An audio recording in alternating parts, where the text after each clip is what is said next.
Welcome to Leominster Access Television and Neighborhood Snapshot. My name is Bob Saudelli. I am a member of the Leominster Historical Commission. I am pleased today to welcome to the LATV studios and the LATV viewing audience Mr. Leon Huck Hannigan and Mr. Richard Bergman. These two fine gentlemen will share with us some of their memories of growing up on Leominster's west side, specifically the Hall Street neighborhood section of Leominster's west side. So, Huck, welcome. Pleased to have you here. Dick, pleased to have you here today to share some of your memories, your recollections. Huck Hannigan, as many of you in the LATV audience know, you will recognize him. He is a longtime educator, a coach. He was my coach, as a matter of fact, long time ago. We'll mention something about that in a moment. And he is still working. He's not retired yet. He is the public relations director for Bovenzi Incorporated. And I had Huck many, many years ago when I was just a little kid. He was a young graduate from college, and he was involved with the Little League as it was forming, the early days of the Little League. My coach was a very fine gentleman, Frank Solano. Mr. Joseph Pilecchia was the president of the league, had founded the league. And Huck taught me how to swing the bat with a level swing. I was a little kid, and he had some device. Huck, would you mention what you concocted there? You brought up some kind of a device in a way to teach the little kids to have a level swing. Yes, actually that was before my graduation, but was right after I had my first course with Archie Allen, who is a Hall of Fame baseball coach, had taken his team to Omaha for a couple of championships. But anyways, I had just had a course in baseball with him. And a good friend, Frank Solano, had helped me a lot along the way. So anyways, I jumped in with the Ranchers, right? I was on the CBs, but... But anyways, that was a great experience. And yes, and that was the Little League field then was at the area of Leominster off Marguerite Avenue, Lancaster Street, known as the Sparegrass Field. Correct. And a lot of sand down there and very, very hot. And Dick is familiar to many people in Leominster. He is retired now, but he was in the banking profession for many years in Leominster. And many of you folks, including myself, dealt with Dick. A pleasant, friendly, warm personality at the Leominster Savings Bank. And Dick, could I borrow $100? I've got the note right here. You got the notes right there. Okay. I want to read something from the anniversary booklet of St. Cecilia's Parish. It was written by the renowned Leominster author, internationally renowned Leominster author, Robert Cormier, and it ties in with the neighborhoods, and it gets us down focused on the west side. And this is a quote. This is from Robert Cormier's introduction. French Hill looked down on the grassy plains of Whitney Field, through which Monusnock Brook snaked its way. Next door was the area settled by the newcomers from Italy, while the Irish immigrants settled on the plains toward North Leominster. In the center of Leominster, the town hall, the police and fire stations, and the various stores were focused on Monument Square. Beyond, to the west, were the homes of the Yankee families who founded Leominster back in Indian days and forged a bustling, growing town eager to meet the challenges of a new century. And that was in the 18th century. The 1800s and the 19th century, the 1900s, the early 1900s, a little before your time. And here we are now, we're in the 20th century, the 1900s, and now we're having an interview, a historical interview at the beginning of the 21st century. So we are going to get closer to Hall Street, but where is the west side? And I'm going to begin by directing this to Dick is closer to me. So, Dick, would you begin, and then Huck will contribute. Right. Well, I almost think that if you were downtown by the Common and you went all the way up North Main Street to the Fitchburg line, or from the same Common, went up Pleasant Street, certainly on the right-hand side as you were going, that I would basically call the west side, because adjacent to it on the other side of North Main Street is what they call North Leominster. And then you've got the east side, Right. and even now the south side, which is down Central Street. Right, the generally. south end. So I would have to say that in broad terms, it would almost encompass what I would have called mostly Ward 4 and Ward 5. So it's a very large section. It's a large section. of It goes Leominster. all the way right up to, let's see, Fitchburg, I guess, and part of it goes right up to, I think, Westminster or Princeton, if I'm not mistaken. Okay. So Generally speaking. we're talking about a very large segment of Leominster, but we are going to focus on Hall Street. So Okay. for people new to Leominster, where is Hall Street? Huck. Well, Hall Street starts up at what became, it was the old Leominster High School, Carter, then it became Carter Junior High, and proceeds down across Merrim Avenue, and then back up, and then Hall Street connects with Abbott Ave, which then goes on up to Lindell Ave, and you'd take that all the way to Route 2. And we had the opportunity to play a basketball game in Mr. Doyle's gymnasium on Lindell Ave. Bernard Doyle. And he's the donor of Doyle Field, of course, and Yes. he has a beautiful gym that he allowed us to use for practice one day. So that there was a gymnasium on his Small his gymnasium. small yeah. gymnasium. And his daughter, Miss Doyle, is still a very, very wonderful lady and very wonderful woman, and has done so much as her father did for Leominster. Absolutely. Yes. You kids were known as, now the word gang today has a negative connotation, you know, there's criminality associated with it, and but you were the Hall Street Gang, and it was a perfectly innocent term. You were just a bunch of kids. Correct. And you, in our conversation out there, I think the worst things you kids ever did was maybe rang a few doorbells on Halloween or something like that. So it was very, very innocent. It was just a group of kids who stuck together and played, because there weren't a lot of organized things. Let's talk a little bit about that. As in so many of these neighborhood interviews, in those days, well, first of all, in those days, when? What about the era we're talking about? Huck, when were you born? So that the audience will... 1930. 1930. And Dick? 1928. 1928. So you're the elder of the two. I wasn't aware of that. So this was the really the beginning of the Depression era, 1929, the stock market crash, and during you were little kids during the Depression, and then lead up to World War II, pre-World War II. You got a little older and teenagers and so on.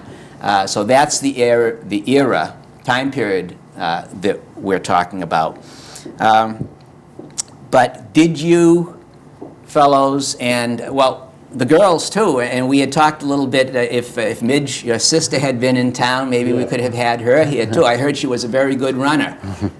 Second fastest on Hall Street. Second fastest on Hall Street. We had. But you children in those days, you stayed within the neighborhood. Why?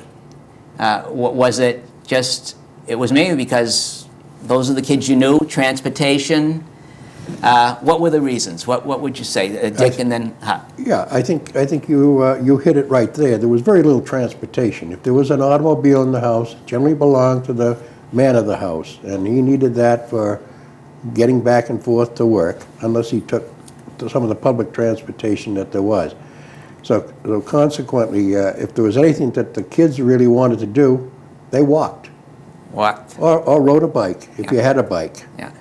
And I'm not trying to say that, you know, that we were poor or something. If you know what I'm getting at, I'm sure it was difficult during those periods of time to make ends meet, depending on where the income was coming from. But I have no recollection of ever going hungry or not being able to go out because I didn't have a pair of shoes, Right. if you know what I mean. Yes, So, yes. so I feel that everything was fine during these years. And you had a lot of nice friends in the neighborhood that you could play with. I don't know, if you're going to get into some sports, we used to have a lot of pickup sports around. And so we made our own fun because there was nothing organized, as you said earlier, at the time. Really organized sports. Yes. Sports. Talking about that, the Carbine AC. What was that now? That was the Carbine AC, and Dick's mentioned the no organized sports, but there was Right. competition at time between the various neighborhoods. What about that? Well, I first became familiar with, I had attendance at every high school football practice. That was my hobby. And that's at the opposite end of Hall Street, of course. And So the football team was practicing behind the old Leominster High. that's correct. Right, not at Doyle Field as they do now. So you were right there, and you So would. I would watch that practice every day, and so when Joe DiPasquale was a quarterback, and then later on Freddie DiPasquale, but I got to know the Pignatas and the Canavinos, and they had to walk that 2 miles plus to get to Leominster High every day. So as a little kid, I would watch them in the afternoon practicing football, but then I got to know them on other levels. So those fellows you mentioned, those kids, had to walk from the Carbine neighborhood to the old Leominster High, which became the Carter Junior High. Correct. About 2 miles. What about the school buses and stuff? And I know the answer. No, there were none. I don't remember seeing one. they had to walk, and you said Route 2 hadn't been built then, right? Correct. So they would. That's quite a hike. It was Abbott Avenue all the way to the Fitchburg line, down past the Carbine, what we call the Carbine area. Yeah. Yes. So that was quite a hike. That was quite a hike. And it was certainly at least 2 miles. But at the same time, when it was time for us to go to school, I walked all the way down to junior high school, Gallagher Junior High. Gallagher Junior High. So that Oh, was- yes, and home for lunch. Walk home. And walk back for the afternoon session. That. It was about a mile. That's Yeah. right. Yeah. Yes, we used to do that for junior Wow. high. Well, Yeah. And so all that walking didn't hurt anybody at Not all. at all. Not Of course, at all. times have changed now. Yeah. Times have changed. Today the area. Now we had talked about this. The larger area of the city, the west side, certainly has expanded and a lot more building, but Hall Street itself hasn't changed very much in looks, you were telling me. Is that pretty much so? Well, you mentioned recreation at the beginning, and we had what was known as Frog Pond, where people that lived on Clark Street were the Case family that had great parents and unbelievable athletes along the way. And my idol, of course, was Art Case growing up. He's retired from the police department now, but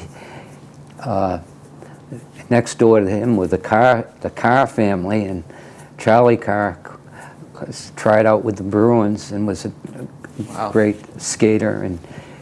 But anyways, Jerry Case and Charlie Carr, and then they kind of spread out into the neighborhood as they grew up.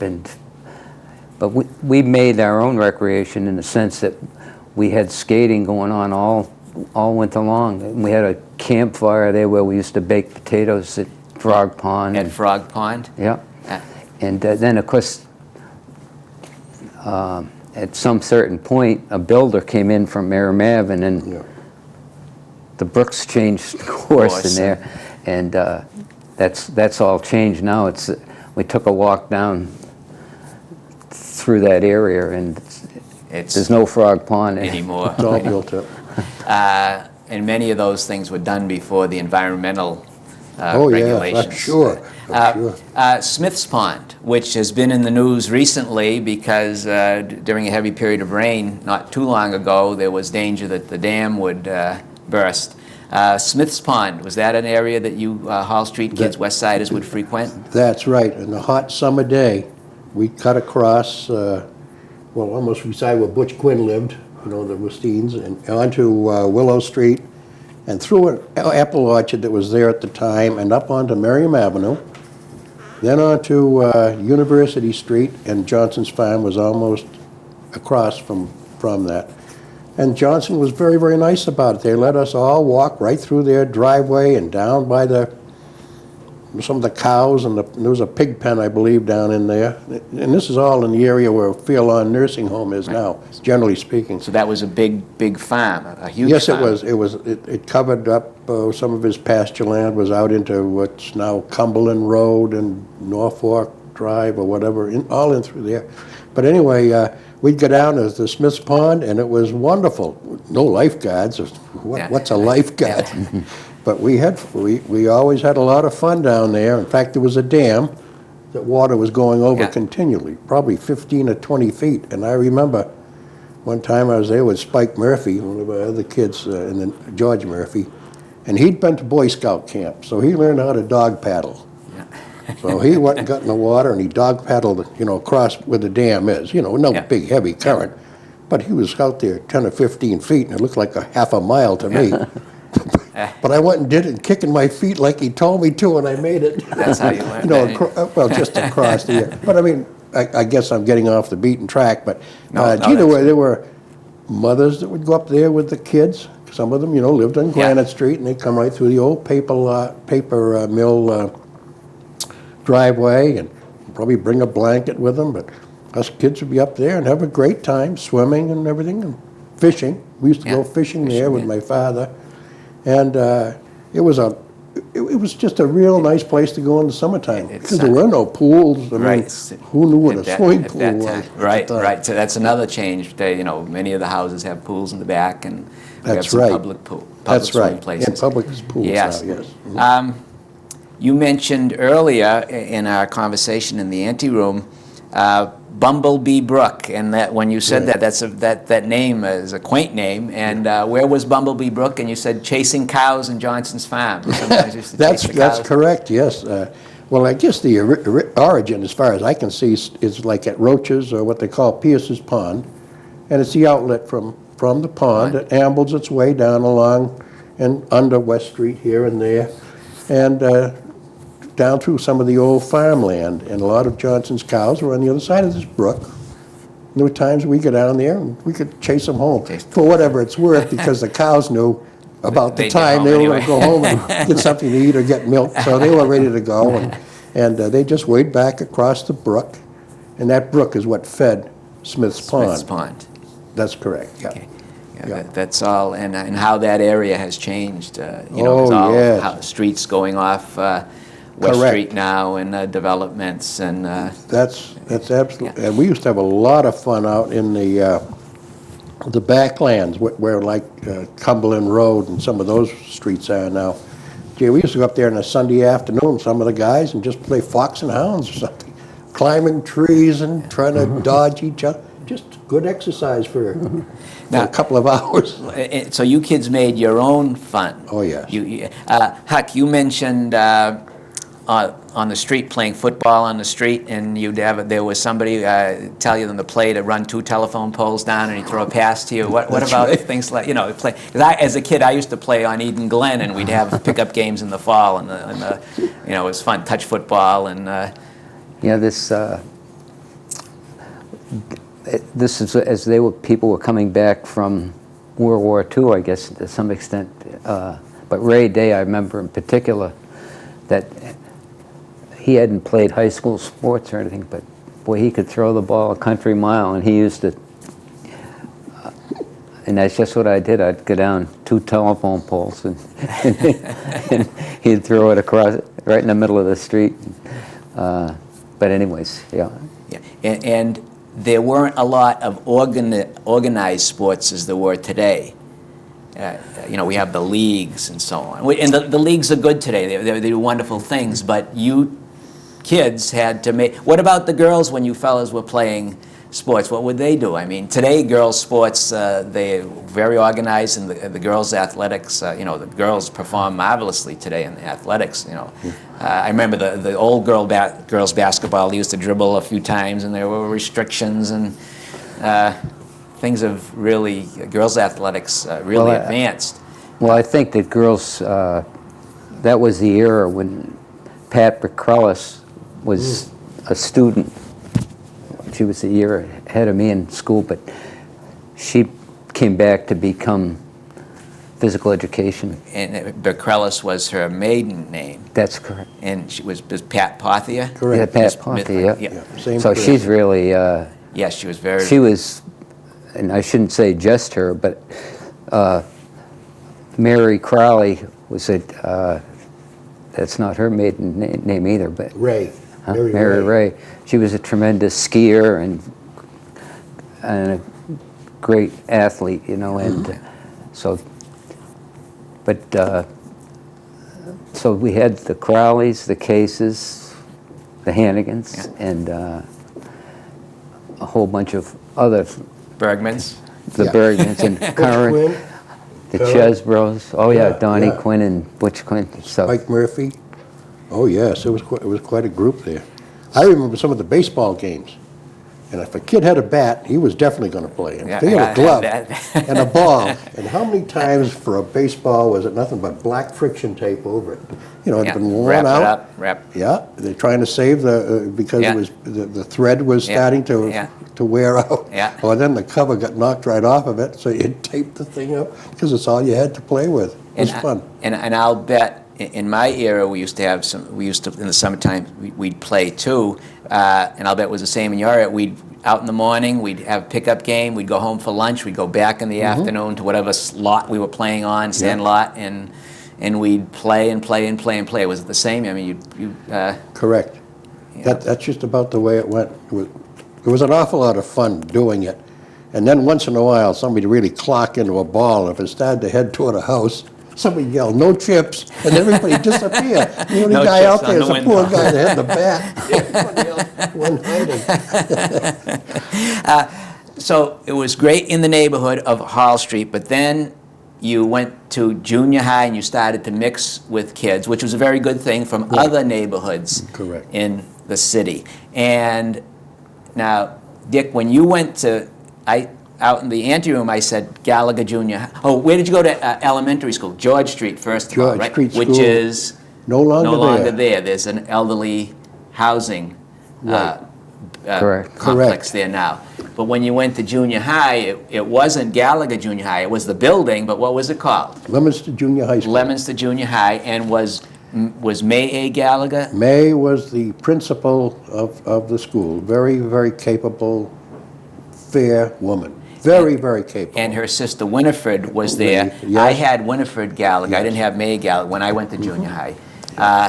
And then it became known as When they May A. retired. Gallagher Junior High. Right. Yeah. And Huck, you went to May A. Gallagher Junior High. Yes, I Well, he went pretty much to Leominster Junior High. Leominster Junior High. To start with, I'm sure. Because Winnie was still, I think I know I was in high school and Winnie was still there. She was- Or May, I believe, was. Was still there. Then it eventually got, when to she- honor May A. Gallagher, it got changed to her name. After she retired, I After she think, retired. yes, So that's correct. Gallagher, so the junior high school, which is now the county courthouse, and it's the office of the superintendent of schools. Correct. And, it's off School Street. And Church, what's the street by the fire station? Church Street? That's Church Street. Church Street, between School. Church Street and School Street. Correct. That beautiful building. It still is a beautiful building. Because that's where the Historical Commission office Yes. is, and so I'm in there quite a bit. It's an excellent Oh, it building. sure is. And then on to high school, which is, and it's so sad to see the former LHS beautiful building. It then became the Carter Junior High, but it's deteriorating now. But that beautiful building, and so you fellas went to LHS. We did, and you know, here again, I'm almost repeating what Huck said. I can recall waiting for some of the kids before we walked to school, that I'd see guys like Pin Canavino and these guys walking from the car barn. They'd be still walking past the school, chatting away, and I mean, I can't believe, I mean, it had to be over 2 miles walking, because it's such a long, I think just getting up to Lindell Avenue from the school would have to be close to a mile. But anyway, maybe 2, but I had to admire it. But that's the way it was. There was no real organized transportation. And the kids didn't have kids, unlike today, where many of the kids, high school kids, have cars. Oh. In those days, it was a rarity, almost non-existent, and probably many of the teachers didn't have cars too. However they got to school, it was the adults that had the cars. But today, that's a big change in our society, where you said earlier that it was the working man in the family who maybe had a car. That's today, every licensed driver in a family will have a car. There'll be maybe 2 or 3 cars in a family. That's right. How things have changed. Definitely have, yes. Huck, what did you do for chores as a kid? And then I'll direct that question to Dick.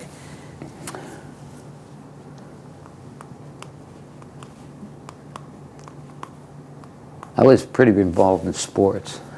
and Paper route, huh? I had a You had your route. I had a couple of paper routes. Couple. My first enterprise route it started about at Crosman's Market, Vine Street. Yeah. And the Chesters used to live up on Granite Street, just where the high school, the new high school is now. Dave Chester is a friend of mine and a member of the Leominster Historical Commission. Sure. And he is the chairman of the Leominster Book Committee. So, yeah, I see Dave frequently.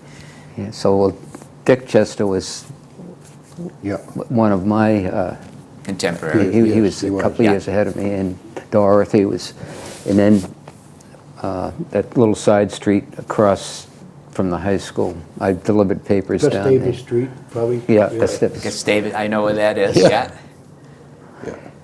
Galena Street, that came quite a bit later. Did you? Yeah, that's new. Jerry Crowley, Yeah. who, his dad was DPW director for a number of years, and Dr. Crowley married Mary Ray, of course, and that was, so the, so you had your paper route. Did you work at your parents' store? Could you? No, that was a mom and pop thing. Mom and pop. And where was your parents' store? it was, we have the block at the, where Dickie Fontaine, who is the #1 barber.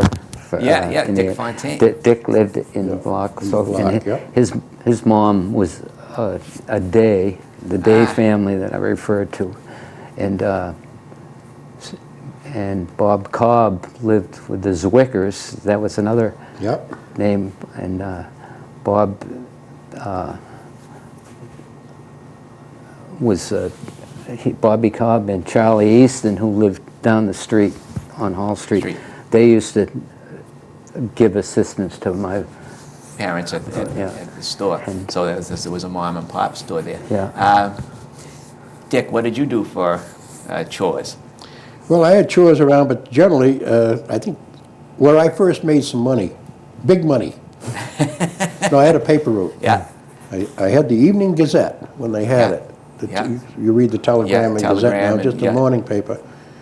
And I recall I had somewhere at the mid-50s for customers. So right after I got out of junior high, I went right down, picked up my 50-some-odd papers, and I'd work my way up West Street, and then I'd cross there and work my way down Merriam Avenue home. I mean, it was quite a walk. You know what I mean? Yeah. When I walked, when I could take my bike at times. In the wintertime, it was a little bit tough.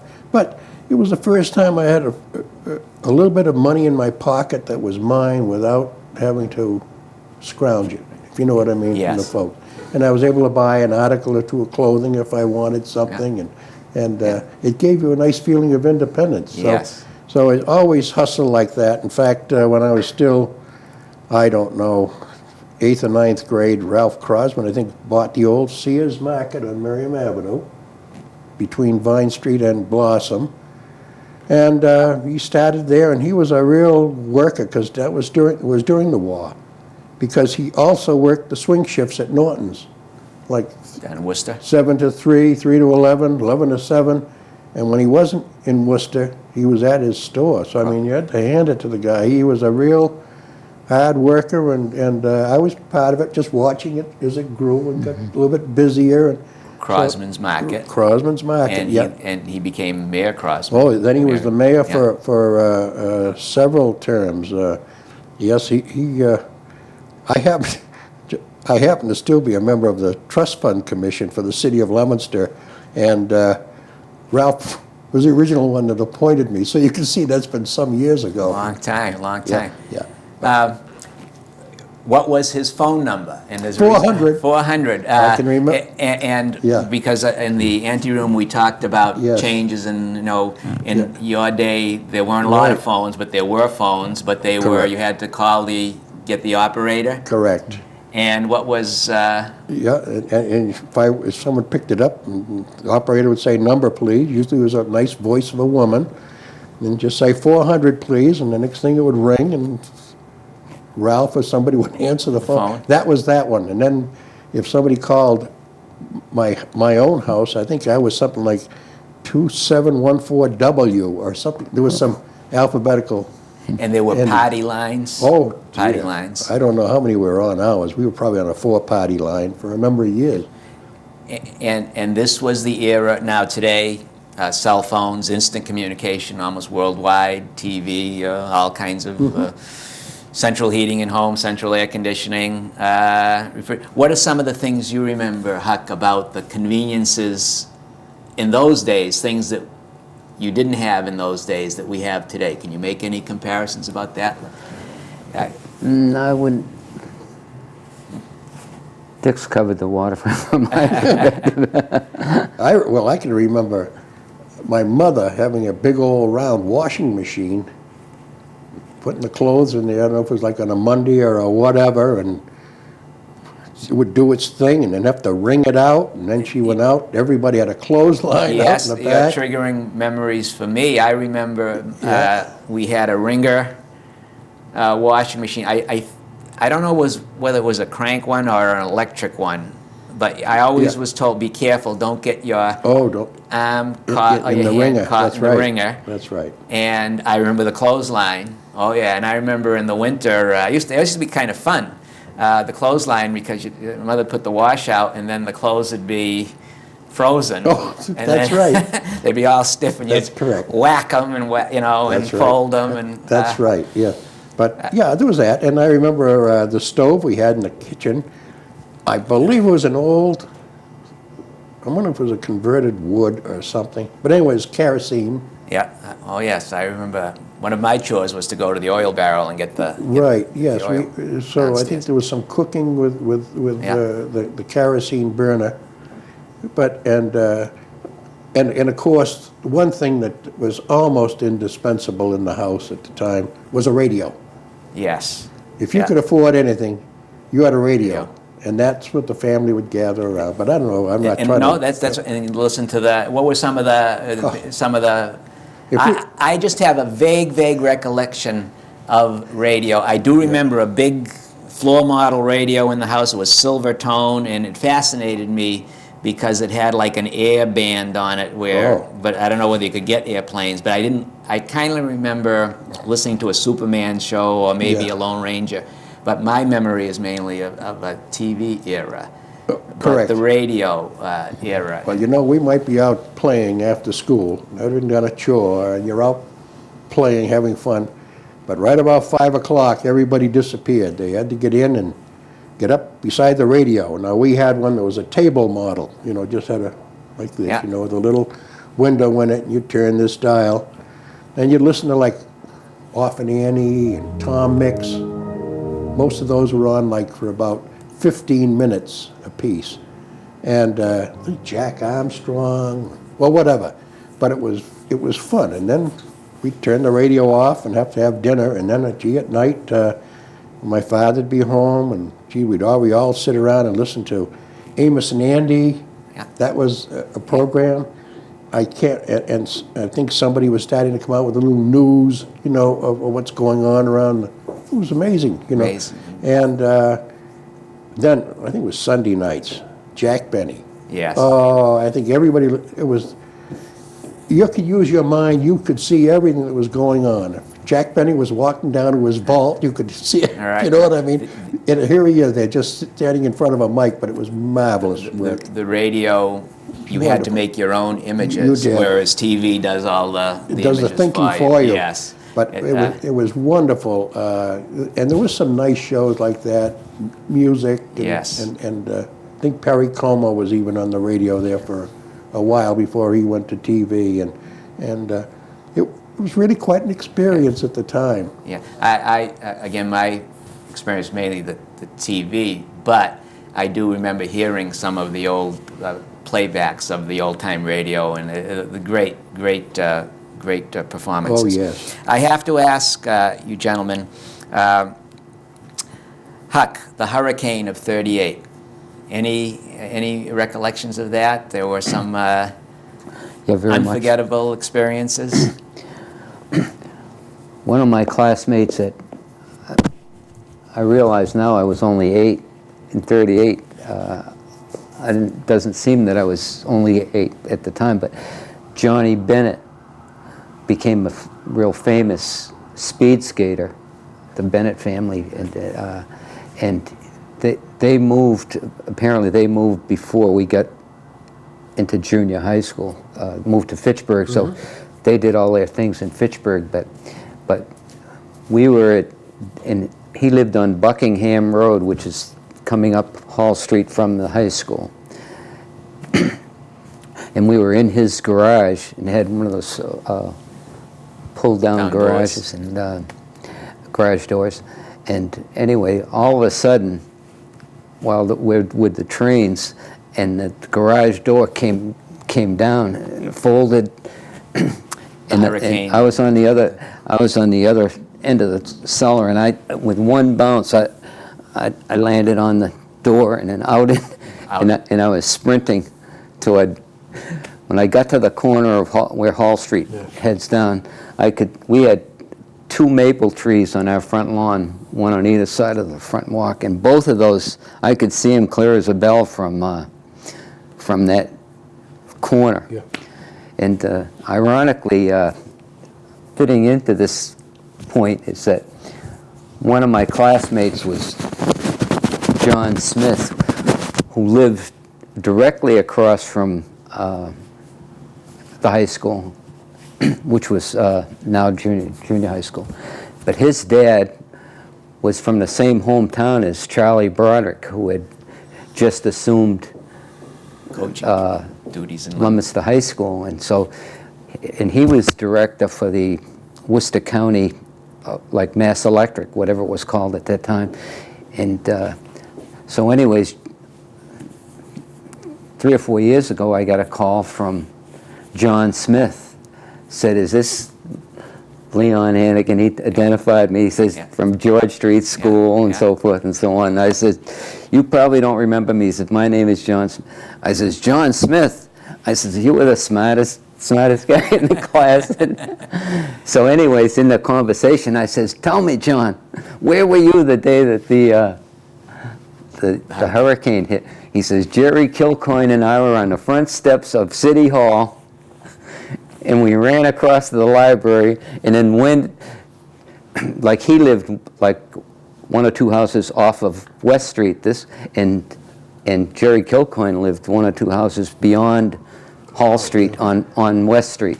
And so they wended their way up that side of the road So I thought that was, Yeah. he remembered. It must have been terrifying for, everybody, but, you don't know what it was, but the little kids, especially 8 years old, and these things happening.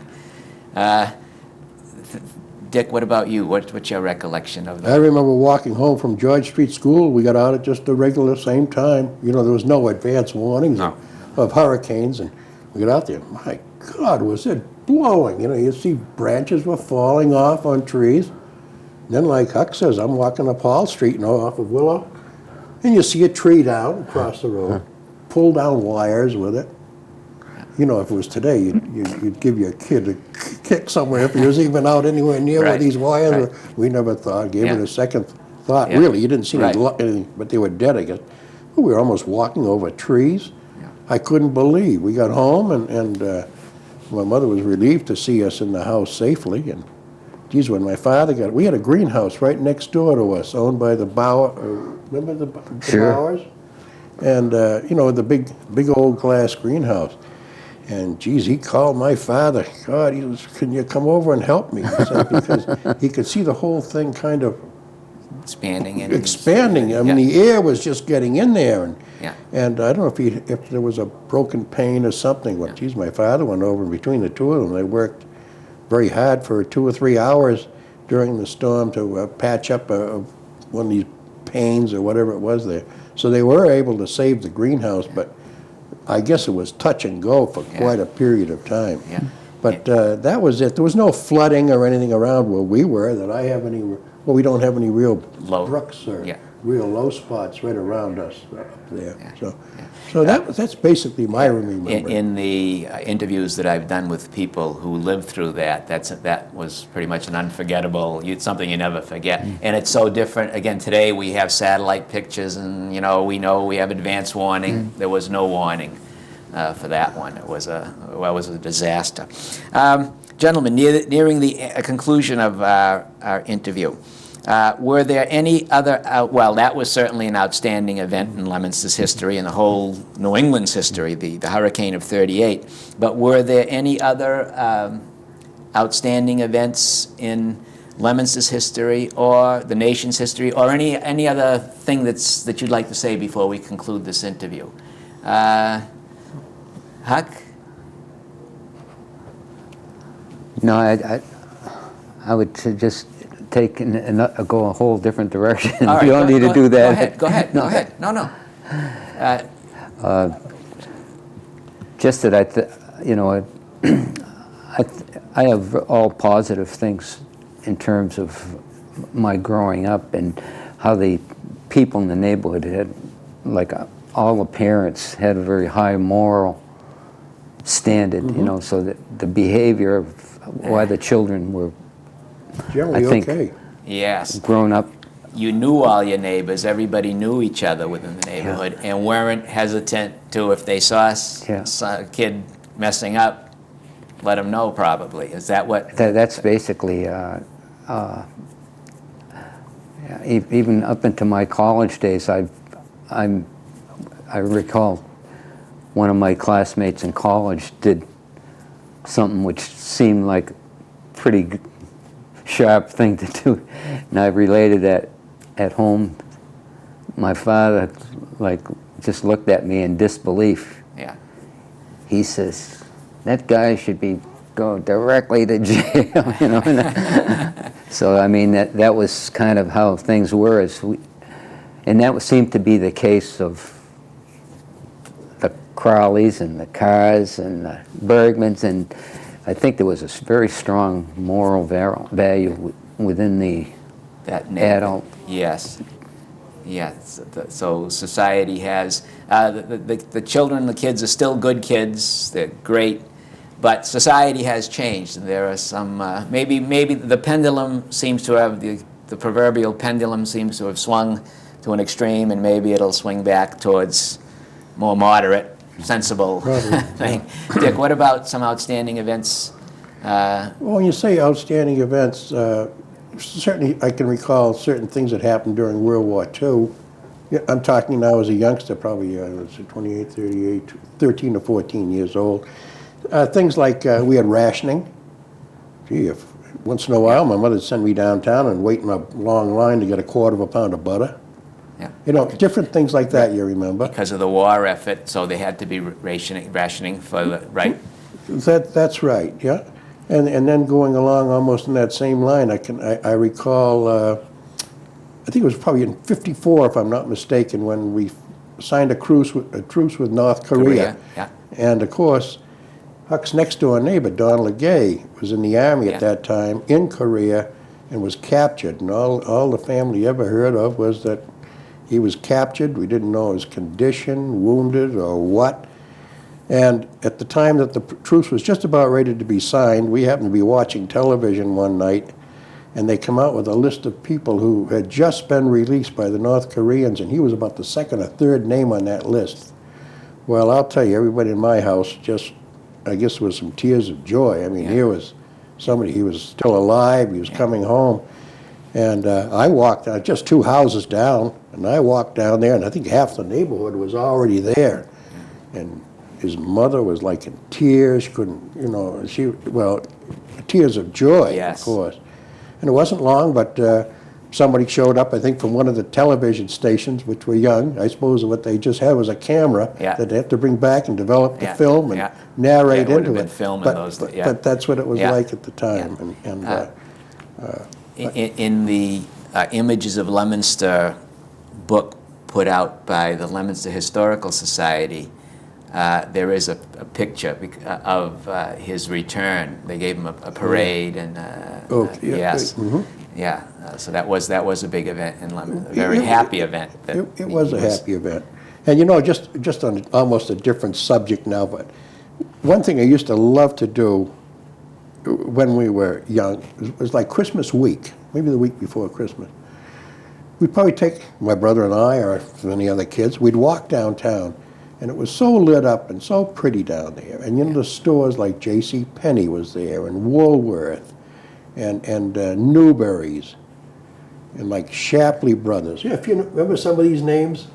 And gee, the windows were all decorated up nicely, and there was some lights in the street. It was just one of those things that was really nice to see at the time. That was before the era of shopping malls. Oh, definitely. So the downtown was the place to be on. In Leominster, it was Thursday night. Yeah, or Saturday. Saturday. And Fitchburg, the payday, I guess, was Friday, right? I believe that might have been right. And there were times that we'd walk down to the bottom of Merriam Avenue and take an F&L bus to Fitchburg. I think it cost a dime. And sometimes you had to stand on the bus all the way. I mean, that's how busy it was. Wow. I think it was during the war. And Fitchburg was very vibrant at the time there on their Main Street, just all kinds of stores, and especially around Christmas time and the lights and some music. It was really fun just to go up for a couple of hours and hop on the bus and come back down and go home. Very, very a nice era. A nice. This sounds like it was a wonderful time to be children and to be young fellows and to grow up in. But you know, one other thing, excuse me while I think of it, I know it's almost off the beaten path. No, that's fine. But Franny Crowley, Dr. Crowley, you know, as a kid, we were all playing together. And he was probably in the 2nd or 3rd grade with me. We were in the grades all the way through high school. And he was up in our yard one day playing, and he said to my mother, he said, just said, you know what I'm going to be when I grow up? I'm going to be a doctor. Told that to my mother.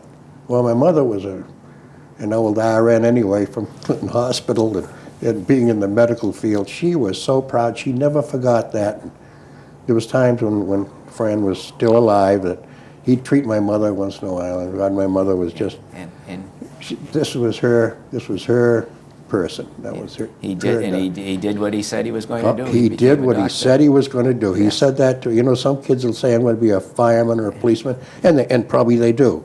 But you know, sometimes they go to a different field, and he told her, I'm going to be a doctor when I grow up. I never forgot that. And the kids today still have their dreams and their goals. That's right, of course. And I have to say this as we conclude this interview, which was very, very interesting, Huck and Dick. the kids today, I know it's a different era. We have right here on one of the cameras a very fine young man, Chuck Amaral. He's working one of the cameras. He's going to Fitchburg State College, and he is a great young person. So the young people today are fine too. The society is different, but this was a very interesting interview. I have to, as always, to conclude, I want to thank our guests, Mr. Leon Huck Hannigan, Huck, and Mr. Richard Bergman. Thank you, Huck.